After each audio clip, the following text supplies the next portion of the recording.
you're given, that's how we live it. Don't be mad at the system, it's simply how we've existed. Welcome back, man. Welcome. Jay Williams, let's live life. So today I want to talk to y'all, man, how all it takes is a split second to ruin your life, man. And I'm gonna give y'all some stories on some guys I know. I sat down last night and went over their cases. Wanted to make sure that everything I was saying was facts, man. I didn't want to put no bad bones on nobody or, say anything that wasn't true, man. But I mean, y'all truly need to understand that for a large majority of our prison population, a lot of these guys weren't criminals. They didn't, they weren't out there running the streets, wilding out, man. They were just regular dudes that, in a split second, their lives changed. So today we're gonna talk on these guys, man, and hopefully y'all get something from this, and I can keep somebody from ended up in that box, man, on the other side of that fence. And it's not a good place to be. So I was up Greensville in 2006, man. I met a dude named Spider, and I can put his name out there because his case is done. His real name is Virgil Hockaday Jr. And me and Spider immediately hit it off. He's a black dude, we became good friends instantly, man. We just clicked. We're both from Richmond, Chesterfield area. Himself, he was more Richmond, Henrico.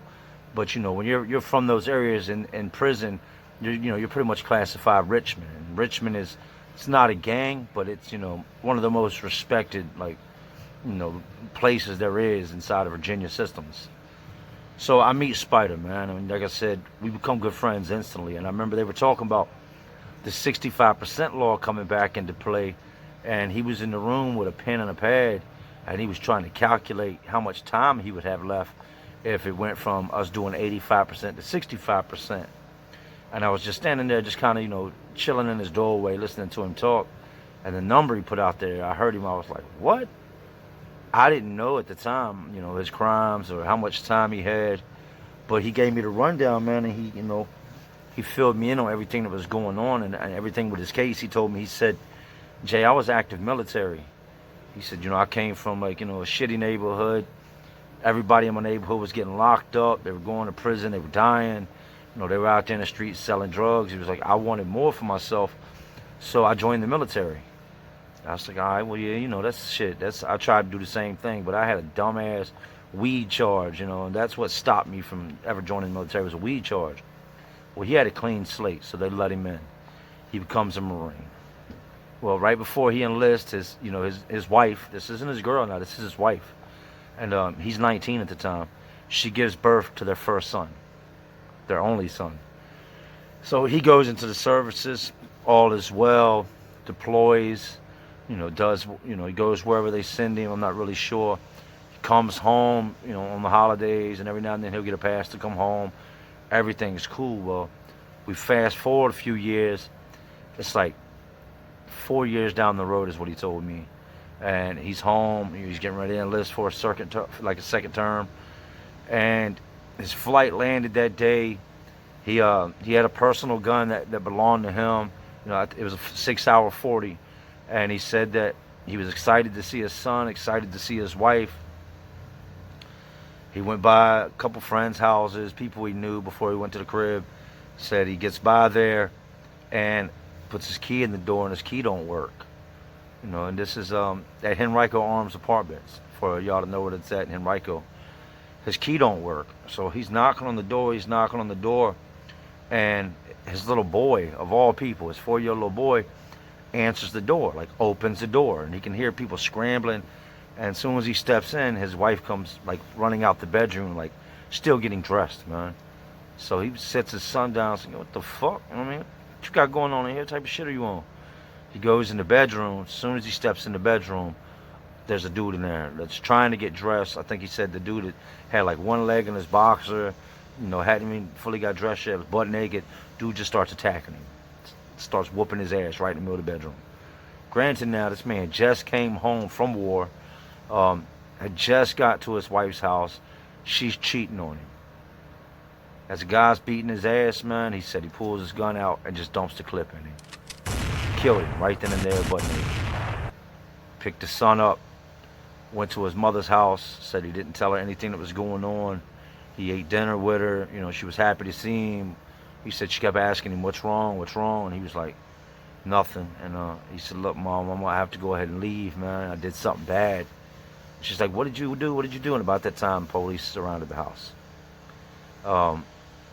He gave his mom his son, and, you know, that was it. They locked him up. He was charged with breaking and entering, use of a firearm, commission of a felony, discharging a firearm in city limits, and first-degree murder. Went through his trial proceedings, his case and everything. And this happened October 1st, 1999. He is set to be released 2049. You know, I read the article on it, and it said, estranged husband kills wife's boyfriend. And that's his earliest release date is, you know, 2049. And at being locked up in 1999, he was 23 years old at the time when this happened. That's 50 years he has to do. You know, he'll be 73 when he gets out. Shout out to Spider, man. If anybody sees this that knows Spider, Virgil Hockaday, shout out, man. Hold your head up, man. You're a good dude. You know, I hate this happened to you. It just goes to tell you, like, there's always the right way and the wrong way to deal with a situation. He should have, in my opinion, should have just rumbled dude. If he wasn't in that street life, he should have called the police. He should have done something, man. But I mean, in the midst of him getting his ass kicked, he shot this dude, killed this dude. You know, he thought he would get a self-defense plea. You know, because he was being attacked. He didn't know who he was. It's not how it turned out, man. You know, they charged him with murder. They sent him on up the way, man. My next one is on a dude named Toronto McCall, man. And I met, you know, we called him Toronto, but that's his real name, so you can check him out. Last name McCall, McCall, and he's currently at Sussex 2 State Prison. Well, when I met him, same thing. We're up Greensville, 7 building, 200 pod, and we became homeboys, man. We worked out together. We laugh and joke, meal up together, share music, whatever. You know, I mean, that was my dude, man. Well, people don't generally like to talk about their charges. You know, it's not something you just, hey, what are you locked up for? Somebody wants to tell you, they tell you, whoop, whoop, whoop, y'all cut it up, chop it up, and, you know, you find out. But just out the blue one day, man, we're walking the track, and he was like, man, I hate this shit, man. I said, yeah, man, shit's whack as a bitch. But it is what it is. We'll be up out of here. He's like, Jay, I'm not never going home, man. I said, what? He was like, bro, my release date's January 14th, 2087. And he got locked up in 96, man. And in 96, he was 15 years old. And he gave me the story, man. He said, I don't know what was going on with me at the time, man. He said, I was out there in them streets. He said, I didn't really sell any hard drugs. He said, but, you know, I'd sell Xanax, I'd sell weed, a little bit of lean and shit. Whatever I can make a couple dollars off of. He's like, I was young. You know, he's like, I would sell it. He's like, well, I broke into a car one night. He's like, and lo and behold, there's a Kimber 45 in the glove compartment. He was like, so now I went from this dude in the neighborhood. He's like, and, you know, everybody sold drugs in my neighborhood. He's like, it's just a shit whole neighborhood. He's like, so now I went from being this little 15-year-old drug dealer to a 15-year-old drug dealer with a 45. He said that his homeboy and him had decided they were going to rob this dude for some weed, and they picked him up, and this was out in Portsmouth. He said dude got in the front seat of the car. They drove up the street a little bit to weigh out the weed. They pulled over to the curb, and he said, Jay, to this day, I don't know why I did it. I said, I mean, what did you do? You had to kill somebody. You got that much time. He was like, yeah. I was like, well, what happened? He was like, dude gets in the car, reached down his pants, he pulls his sack out. He was like, and I put the gun to the side of his head. I was like, run it, man. Get that up. You know what I mean? You know what time it is. He was like, dude didn't fight. Dude didn't, you know, he didn't argue. He just gave it up. And when he was getting ready to, you know, get out the car after being robbed, he was like, I just pulled the trigger. I was like, so you just shot him? He was like, yeah, man. He's like, and dude was 16 years old. He's like, I just shot him. Blew his brains out. And he couldn't, like, to this day, he can't tell me why he did it. I don't think he even knows. You know, he was like, he's like, I'd had a little run-in with laws. He's like, I had caught like a little weed charge, a little simple possession with intent. He was like, but I'd never shot nobody, shot at nobody, never been shot at. He was like, and just like that, man, that was it. He's like, I haven't seen the streets, you know, since I was 15, man. And so when I met him, he was roughly pushing 30 years old. And I looked over his case last night, and it hasn't changed. And he told me, he was like, "Man, I get out, July 14th, 2087, man." That just goes to tell you, like, remember how Trey got out the car, you know, and Boys in the Hood when they was going to get revenge. A lot of times we need to know when to get out the car, man. A lot of times we don't even need to get in the car. And I say that kind of as a metaphor, meaning that if you know something's about to go down that you shouldn't be a part of, step away, man. Like, get away, get the fuck up out of there, man. There's nothing cool about being locked up.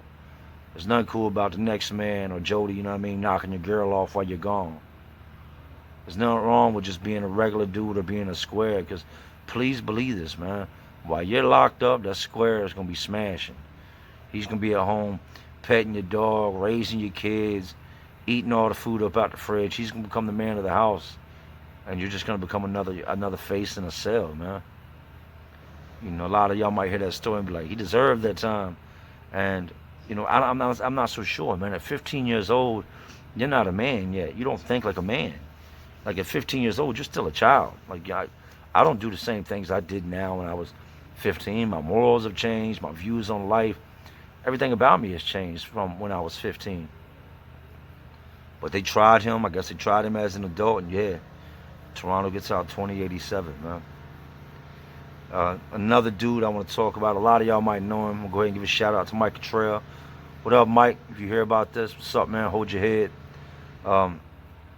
Mike, man, I met Mike in 2004 at a VCU party, just out the blue. He was there with some girl. She introduced us, "Hey, this is Mike." I'm like, "Mike who?" She's like, "Mike Cottrell." I'm like, "Damn, I know of you. I've heard your name before." You know what I mean? I think my neighborhood might be beefing with your neighborhood. He was like, "Yeah, well, I don't get caught up in that shit, man." So, we chilled that night, pushed back some beers, took some shots, smoked some weed, and it's just a regular night at a party, man. I don't see him no more. I hear he gets locked up. Boom, I get locked up. Well, like I told you, Greensville is massive. When I mean massive, it's like a city, man. There's so many people there. You can literally be locked up there with somebody you know for years and never run across them because of the way they have the penitentiary set up and divided. Well, I got word from somebody on one of the other yards that Mike was over there and that he had been over there like 3-4 years. And at this point, I'd have been up Greensville about 5-6 years myself. I'm like, damn, I ain't never ran into Mike while he's been up here. They're like, nah, but he got word, to tell you what's up. I said, all right, cool. So something happens where he enrolls into this, this class, like, a trade. I think it was electrical. And that, they handle that on my side of the compound, the side of the compound that I'm housed on. So he had to move cells. He had to move buildings. So they sent him over to my side of the yard, and they end up putting him in the same pod as me. He's like 6 doors down. I'm in cell 120. He was in like 114, 115. So immediately we link up. We're kicking it. We talk every day, walk the track, play sports together, lift weights together. If it's raining outside, you might see me and Mike walking laps inside the pod, and just stop every now and then, do a set of push-ups, walk over the staircase, reach up, do pull-ups. And, we'd eat together, we'd meal together. Like, that was my homeboy. Well, he wanted me to do this tattoo on his chest, man. And it said, never forget. And in Roman numerals, it had, I don't even know how, there was a lot of damn Roman numerals. But it was the time he had over his head that he was facing if he was to get back in trouble. And he was in there for, he had a drug addiction. So he was struggling with that. And he was out there stealing, man. Well, I remember the day he left, man. It was a good day because I get to see my homeboy go home, but it's also a bad day whenever you have to see somebody that you genuinely rock with like that leave, because it's like, damn, I'm back to square one. It's awesome when you know somebody from the streets in there and y'all can relate and tell stories and talk about people you both know. That's a cool feeling. But when that person leaves, it's like, damn, man, what I'm gonna do now? You know what I mean? Of course, I got other, my circle's always been small. I'm not no clown that needs to run with the circus. I never got into the gang activity, man. Me personally, I was always, I was always a lone wolf. I stood off. Like, I wrecked so many times by myself that I didn't feel the need that I needed to be in a gang, like I could hold it on my own. So to see my homeboy leave was just kind of, depressing, man. Well, as I'm locked up, I see something come across the news one night and it's him. and they're talking about how he got sentenced. And so he ends up getting locked back up and sent back to prison. And he's currently at Nottoway, and his release date is December 14th, 2048.